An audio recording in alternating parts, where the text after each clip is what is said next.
जय श्री कृष्णा। जय श्री राधे। आज का जो वीडियो हमने तैयार किया है ये भक्ति मार्ग से संबंधित ही है। आप इसको पूरा सुनने के लिए पहले चैनल को सब्सक्राइब भी कर लीजिए, अच्छा लगे तो लाइक कीजिए, शेयर कीजिए। ये जो वीडियो है ये कुछ प्रश्नों के बाद हमने तैयार किया है। कुछ प्रश्न हमारे पास में आए थे जिसमें प्रश्न था कि भक्ति से मोक्ष की प्राप्ति कैसे होती है। भक्ति मार्ग से मोक्ष प्राप्त करने के बहुत से सरल उपाय हैं। जैसे कुछ लोग भक्ति के लिए अलग अलग प्रकार की भक्ति करते हैं। कर्म को अव्यवस्थित तरीके से प्रस्तुत करते हैं। वो कर्म तो करते हैं कि हम अच्छा करें, परंतु वो कर्म जताने के लिए करते हैं कि हम अच्छा कर्म जता के करें। मोक्ष प्राप्ति का वो भी साधन है कि कर्म आप अच्छे करो तो मोक्ष की प्राप्ति होती है।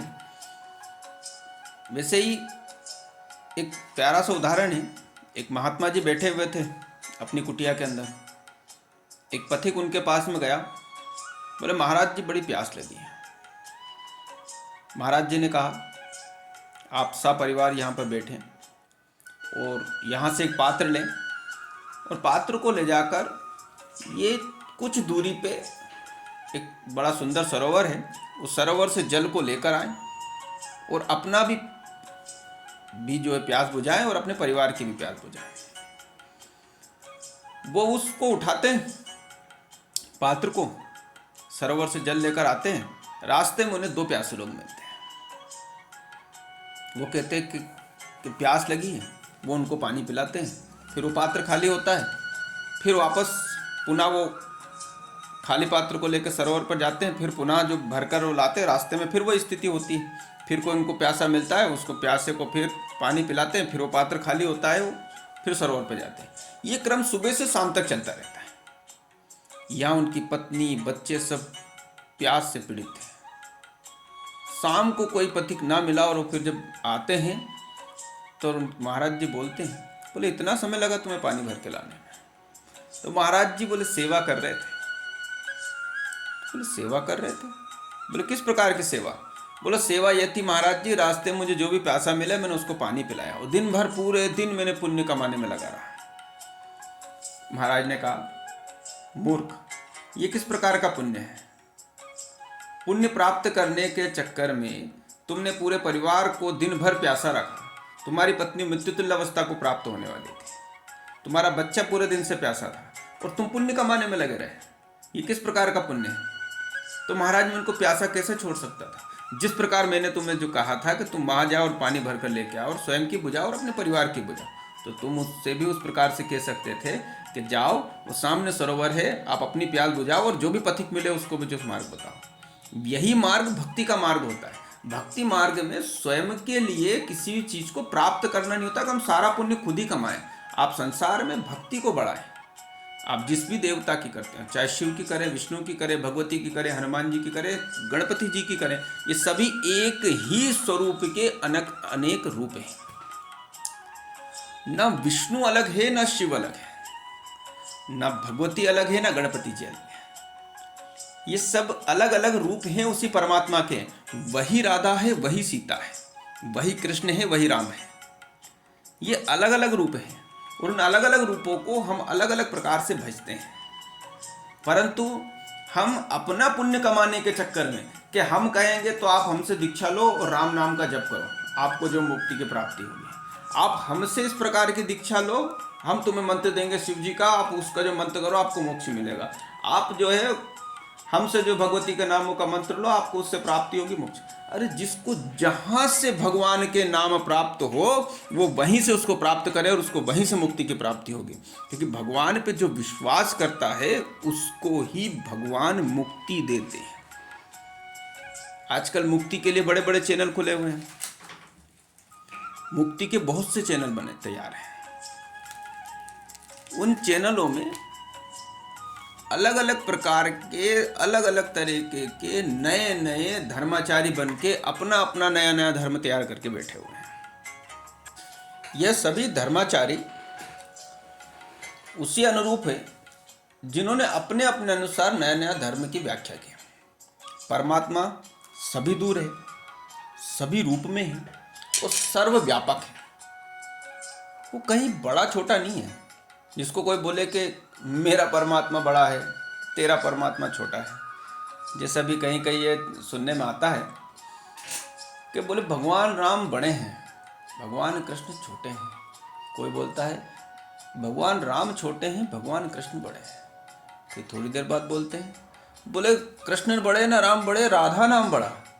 फिर अगला आता है बोले राधे राधे से मोक्ष नहीं मिलेगा, कृष्ण कृष्ण से मोक्ष मिलेगा। बोले इनसे भी नहीं मिलेगा, शिव से मिलेगा। और भी अगर चलते हैं तो बोले ना राम बड़े ना कृष्ण बड़े, ये सब छोटे हैं। एक उल्टा पेड़ है और उस उल्टे पेड़ के जो ऊपर मूल है वो बड़े। और भी अनेक अनेक प्रकार के जो हैं, ये तो हम अपने उसके बता रहे हैं। और उसके अलावा भी बहुत सारे धर्म हैं जो अपने आप को धर्म कहते हैं, पर वो पंथ या रिलीजन हो सकते हैं, एक मान्यता हो सकती है, उसके अनुयायी हो सकते हैं, परंतु किसी प्रकार का धर्म नहीं हो सकता। उसको अगर अपन समझे तो एक बड़ी प्यारी सी एक कथा के माध्यम से समझ सकते हैं। एक अंधों का गांव था, पूरे गांव में सभी अंधे थे, जहां देखो वहां अंधे अंधे।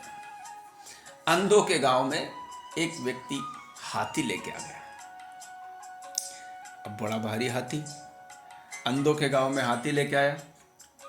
अब जब अंधों के गांव में हाथी आया तो एक अंधा आया और उसने हाथी वाले से कहा भैया हमें हाथी दिखाओ।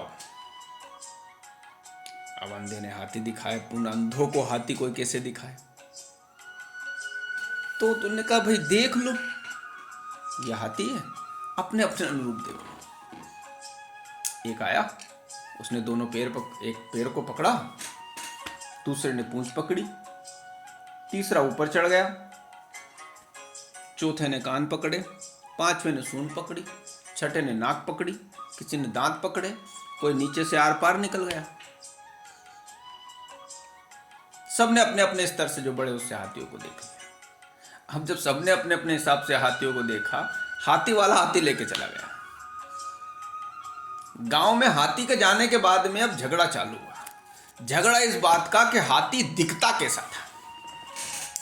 एक बोले हाथी तो गोल गोल था, क्योंकि उसने सिर्फ पांव पकड़े थे, उसके हिसाब से हाथी गोल था। दूसरा बोले कहाँ गोल था, एक लंबी सी जो छड़ी थी उसके पीछे कुछ बाल बाल जैसे थे, हाथी वैसा था। अरे बोले ना गोल था ना लंबा सा था, बहुत बड़ा मोटा सा था, वो लंबा सा जा रहा था, क्योंकि उसने सिर्फ सूंड को पकड़ा था। इतना है झूठ बात करते हो, सुपड़ी जैसा था, क्योंकि उसने कान पकड़े थे। एक बोला बड़ा सख्त सा था और ये लंबा सा था, क्योंकि उसने जो है हाथी के दांत पकड़े थे। एक नीचे से आर पार निकल गया था, उसने कुछ नहीं देखा। बोले हाथी निराकार था, उसका कोई ना रूप था ना रंग था ना कोई आकार था, हाथी सिर्फ निराकार था। ऊपर बैठा हुआ व्यक्ति बोल रहा है मूर्खो, ना हाथी ऐसा था ना वैसा था, हाथी तो एकदम सपट मैदान जैसा था, उसके ऊपर बड़ा चबूतरा लगा के बैठ जाओ वैसी स्थिति में था। जिस प्रकार से उन लोगों ने हाथी को देखा, इसी प्रकार से आज के लोग भगवान को देखते हैं। जिसने साधना मार्ग से किसी भी मार्ग के द्वारा भगवान का एक कण मात्र को देखा, उसका एक संक्षिप्त रूप देखा, बस उसी को उसने मान लिया कि बस यही है, बाकी सब झूठे हैं। क्योंकि सबने हाथी के बारे में कहीं ना कहीं सत्य कहा है, उस रूप में हाथी था। उसी प्रकार सभी संतों ने कहीं ना कहीं उस बारे में सत्य कहा है। क्यों? क्योंकि उन्होंने उस रूप में उसको देखा है। पर इसका तात्पर्य यह नहीं है कि उन्होंने जिस रूप में उसको देखा वही उसका रूप है, बाकी कोई रूप उसका नहीं है। स्वयं भगवान कहते हैं एको हम द्वितीयो नास्ति, मैं एक हूं, मेरे समान दूसरा नहीं है, और मैं एक ही हूं। यह भी उन्हीं का कथन है। वो सब रूपों में वही विद्यमान है, उनके अलावा कोई विद्यमान नहीं है, वही कण कण में व्याप्त है। लेकिन हम मूर्खों की तरह लड़ते हैं। कोई कहता है वो निराकार है, उसका आकार नहीं है। निराकार वही कह सकता है जिस प्रकार से हाथी के पास में किसी को नहीं मिला दिखने को, तो उसने कहा कि भाई कोई हाथी नहीं। और कुछ तो आडंबरी ही होते हैं जिनको सिर्फ इतना रहता है कि भाई व्यर्थ का आडंबर करना है। भगवान कैसा है कैसा उससे मतलब नहीं, बस व्यर्थ का आडंबर करना है। बोले भगवान कैसा है, बोले भगवान कैसा भी हो, मैंने कहा वैसा है। मेरे अलावा किसी ने भगवान को नहीं देखा। बोले मैं ही देखता हूँ। कोई आया, बोले महाराज भगवान, बोले हाँ वो सामने बैठे हैं, क्या रूप है क्या रंग है। बड़ी प्यारी कथा याद आ रही है नकटों की। एक गांव में एक नक्कटा रहता था। उसकी नाक किसी कारणवश कट गई। अब नक्कटा गांव में जो है, जो भी उसको देखे तो उसको बोले नकटा। अब उसको नकटा बोले, उसको शर्म आए। तो उसने क्या बोले, इससे अच्छा है कि किसी को दिखो ही मत। अब किसी को नहीं दिखोगे तो गांव से बाहर चला गया। गांव से बाहर गया तो बोले यार यहाँ भी लोग बोल तो नकटे ही रहे हैं, ये काम करो, बोले संन्यास ले लो। तो उसने क्या करा, संन्यास ले लिया। संन्यास लेने के बाद भी महाराज का नाम क्या, पहले नकटा दादा था, अब नकटा महाराज हो गया। अब लोग बोलकर बोले नकटा महाराज की जय। फिर परेशान, जो भी आया बोले नकटेश्वर महाराज आ गए, नकटा महाराज आ गए। परेशानी वही की वही, यथावत जो स्थिति पहले थी वो की वही स्थिति पुनः हो गई। नकटे महाराज के नकटे महाराज ही रहे, नकटे से नकटे महाराज हो गए। तो उन्होंने कहा कुछ तो उपाय करते हैं। उन्होंने बड़ा प्यारा एक उपाय सोचा कि बोले काम करते हैं, अपने जैसे लोग और तैयार करते हैं।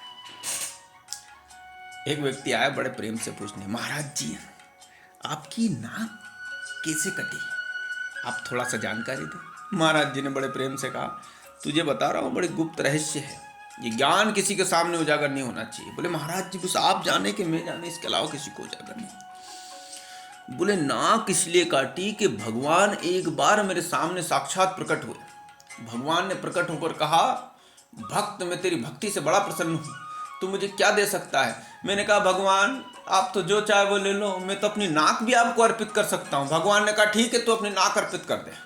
मैंने अपनी नाक काट के भगवान को अर्पित कर दी। भगवान मुझे प्रसन्न हो गए, उन्होंने वरदान दिया कि तुझे हमेशा मैं दिखाई दूंगा। एक वरदान और दिया था। एक वरदान दूसरा ये था कि जिसकी मैं नाक काटूंगा उसको भी भगवान दिखाई देंगे। वो बड़ा प्रसन्न हो गया। बोले अब तो जो है महाराज आप मुझे भगवान के दर्शन करा दो, चाहे नाक आप ही काट दो। उसने कहा बढ़िया, एक से दो भले, पहले तुम्हें अकेला नकटा एक और नकटा। उसने तुरंत नाक उसकी काटी। बोले दिखे भगवान, बोले ये बेटे महाराज पीताम्बरधारी है, ये शंख चक्र गदा धनुष धारण करने वाले, क्या भगवान, क्या साक्षात दर्शन करा दिया आपने।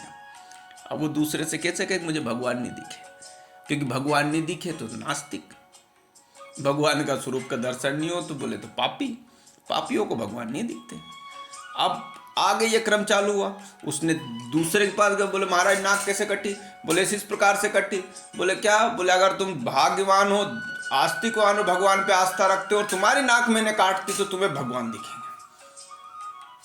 वो क्रम आगे चालू हुआ। उसने तीसरे की काटी, तीसरे ने चौथे की काटी, चौथे ने पांचवें काटी। इस प्रकार से हजारों नकटे भक्त तैयार हो गए और सब भक्तों के सरकार नकटेश्वर महाराज उधर ऊपर बैठे हुए। सभी नकटे महाराज के सामने गए। बोले भगवान के दर्शन हो गए। बोले हाँ हो गए, वो दिख रहे भगवान वो सामने बैठे हुए। भगवान क्या पड़े हो गए, प्रभु क्या लीला है, क्या चल रही है। दिख किसी को नहीं रहे पर भगवान सबको नजर आ रहे हैं। उसी प्रकार नकटेश्वर महाराज की तरह संसार में सबको भगवान दिख रहे। वो भगवान, वो भगवान, वो इस रूप के भगवान, और भगवान किसी को नजर नहीं आ रहे, क्योंकि भगवान सिर्फ सरल को मिलते हैं। जो भगवान के प्रति व्यर्थ का आडंबर ना करे, जो भगवान के प्रति श्रद्धा भाव रखे, जो निरंतर मन में राम नाम का चिंतन करे, जो भगवत राम का चिंतन करे, जो भी अपने गुरु की आज्ञा का पालन करे, उसी को भगवान दर्शन देते हैं। भगवान का दर्शन बड़ा सरल है, सहज है। भगवान ज्ञानियों को नहीं मिलते, भगवान सिर्फ श्रद्धावान को मिलते हैं। ऐसे ऐसे संतों को मिलते हैं जो संत पूर्ण रूपेण उनके लिए श्रद्धावान हो जाते हैं। जब आप भगवान में ही ध्यान लगाकर चलते हो तो भगवान आपकी सुनता है, और भगवान सदैव आपके साथ ही होते हैं। लोग बोलते हैं कि भगवान हम तो बड़ा पूजन भक्ति भाव करते हैं, भगवान हमें कभी दिखते नहीं, हमारा कार्य नहीं करते। भगवान कार्य करते हैं, आप बस उन पर विश्वास रखो और आपका कार्य होता है। एक बार एक संत महात्मा जी थे, उनको बड़ी इच्छा हुई कि भगवान आज तो बड़ी इच्छा हो रही है, आज तो रबड़ी के साथ में दूध जलेबी खाने की बड़ी प्रबल इच्छा है, प्रभु कैसे न कैसे तू खिला दे। भगवान, उन्होंने इच्छा की और तुरंत एक व्यक्ति आया, बोले महाराज मेरी बड़ी इच्छा है कि मैं आपको ये खिलाऊं। तुरंत उसने खरीद के महाराज जी को अर्पित कर दिया। महाराज जी को अर्पित करा, महाराज ने उसको बड़े प्रेम से खाया और मस्त मलंग होते हुए महाराज जी चलने लगे। आगे वर्षा हुई थी, रास्ते में महाराज जी का एक पैर पानी में गया और पानी जो उछला तो एक पड़ोस में एक युवक और युवती जा रहे थे, उनके ऊपर थोड़ा सा जो पानी का छींटा लगा और कपड़े मलिन हो गए। जैसे उस युवती के कपड़े मलिन हुए, उस पुरुष को बड़ा क्रोध आया और उस महाराज जी में 2 लप्पड़ दे दिए। जैसे ही 2 थप्पड़ महाराज जी को पड़े, महाराज जी ने ऊपर आसमान की तरफ देखा, भगवान से कहा क्या प्रभु क्या लीला है, अभी तो स्वादिष्ट जलेबी और रबड़ी का आनंद किया, अब 2 थप्पड़, जैसी तेरी लीला। और पुनः अपने भगवान की भक्ति में रमण करते हुए चले गए। भागवत भक्ति में वो ऐसे इन थे कि उन्होंने उसको भी जो छोड़ दिया किसी चीज का नहीं, लेकिन ईश्वर ने थोड़े आगे वो पहुंचे, युवक युवती गए, पानी के कारण उस इसका जो स्लिप घर के पास में पहुंचे, स्लिप के पास जैसे पैर फिसला, युवक का सर फटा और वो वहीं मृत्यु को प्राप्त हो गया। सभी लोग चीख पुकार मचाने लगे। चीख पुकार मचाते मचाते जो वहां पर आए, उन्होंने देखा कि वो मर गया। सबने चारों तरफ से महाराज जी गले और महाराज जी आप तो बड़े संत पुरुष लगते हो, आपने तो जो है इनको श्राप दिया, ऐसा क्या तंत्र किया जिससे ये तुरंत मर गए। उन्होंने कहा महाराज जी बोले मैं क्या तंत्र जानूं, तंत्र जाने मेरे हरे। बोले मैंने कुछ नहीं किया। फिर नहीं आप ही ने किया है, हमने देखा है कभी आपको इन्होंने जो है थप्पड़ मारा था और इनका आगे जाके घटना हुई। तो उन्हें बड़े प्रेम से महात्मा जी ने कहा एक प्रश्न का उत्तर दीजिए। बोले पूछो। बोले जब मेरा पैर किसी गड्ढे में जाने के कारण इनके ऊपर जब वस्त्रों के ऊपर छींटा लगा था, तो युवती ने मुझसे कुछ नहीं कहा, उस युवक ने मेरे ऊपर क्रोध क्यों किया। बोले वो युवक बड़ा प्रेम करता था इस युवती से, इसलिए इसने मेरे साथ इस प्रकार का। बोले हाँ। बोले ये युवती से बड़ा प्रेम करता था इसलिए जो है आपको जो इसने प्रकार से तो दंडित किया।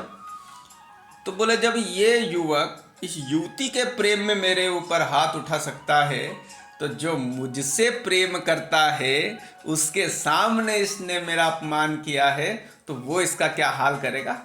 श्री राधे गोपाल कहते वो महाराज जी चल दिए। उसी प्रकार संसार में आप भले ही सोचे कि आपका प्रभु क्या कर रहा है क्या नहीं कर रहा है, लेकिन आपके प्रति जो क्रुद्ध भाव रखता है, जो आपके प्रति गलत भाव रखता है और आप भगवान के प्रति ध्यान मग्न रहते हो, तो आपका कोई भी अमंगल नहीं कर सकता। कोई तंत्र मंत्र आपके लिए कार्य नहीं कर सकता। संसार की बड़ी बड़ी क्रियाएं आपके ऊपर लागू नहीं होती। भक्ति से मोक्ष की प्राप्ति बड़ी सरलता से हो जाती। बस ईश्वर में बिल्कुल अटूट विश्वास रखिए, अपने विश्वास को टूटने मत दीजिए। आपका विश्वास ही आपको भक्ति की शक्ति की प्राप्ति करवाएगा। अपने कर्म को करते चले, किसी भी प्रकार की चीजों से न डगमगाए। भगवत प्राप्ति आपको निश्चित होगी। कोई अगर बोले कि बोले अंत समय में भगवान का नाम लेंगे मोक्ष प्राप्त हो जाएगा, पर अंत समय में मुख दर्शक बन के बैठ जाओगे, आप बोल भी नहीं पाओगे अगर आपने जीवन भर भगवान का नाम नहीं लिया तो। जो मनुष्य पूरे जीवन भगवत नाम का अनुसरण करता है, वही व्यक्ति अंत समय में भी भगवत नाम का उच्चारण कर पाता है। अगर कोई सोचे कि हम सिर्फ जो है अंत समय के लिए तैयारी करें, नहीं, आपको पूरे जीवन अपने गुरु के द्वारा प्रदत्त गुरु मंत्रों का सहारा लें। उन्हीं गुरु मंत्रों का आप जप करें, भगवत नाम का कीर्तन करें। संसार की बड़ी से बड़ी शक्ति आपका मंगल नहीं कर सकती। आपका साथ सदैव भगवान का रहेगा, आप सदैव भगवान के कृपा पात्र रहेंगे। हम भगवान के दास बनकर रहें, कोई भी स्वामी बनने की चेष्टा न करें। सदैव बने रामदास बने, स्वामी राम ना बने, क्योंकि सदैव विजय उसी की होगी जो राम का दास होगा, जो शिव का दास होगा, भगवती का दास होगा। और इनमें अंतर ना करें कि राम बड़ा कृष्ण बड़ा भगवती बड़ी, सब एक ही रूप हैं, बस हमारे देखने का तरीका अलग है। हम जिस भाव जिस रूप में उन्हें प्राप्त करने की चेष्टा करते हैं वो उस रूप में हमारे सामने आ जाते हैं। अरे कोई माँ को पुकारेगा तो माँ ही आएगी, पिता को पुकारेगा तो पिता आएगा, दोनों को पुकारेंगे तो साथ आएंगे, वही उनके साथ है। हम जब उनको मातृभाव से पुकारते हैं तो ममतामयी माँ का स्वरूप धारण करके आ जाते हैं। जब हमें जिस रूप में आवश्यकता होती है उस रूप में आ जाते हैं। हम अगर दशावतार की अगर कथा पढ़ते हैं तो जिस अवतार की जब पृथ्वी में आवश्यकता रही उस समय पर पृथ्वी पर उन्होंने उस अवतार को धारण किया और उस अवतार का जो स्वरूप सार्थक किया। आप नाम जप करें और कृपा भक्त करें। जय श्री कृष्णा, जय श्री राधे। सब्सक्राइब करें सेवा संग्राम।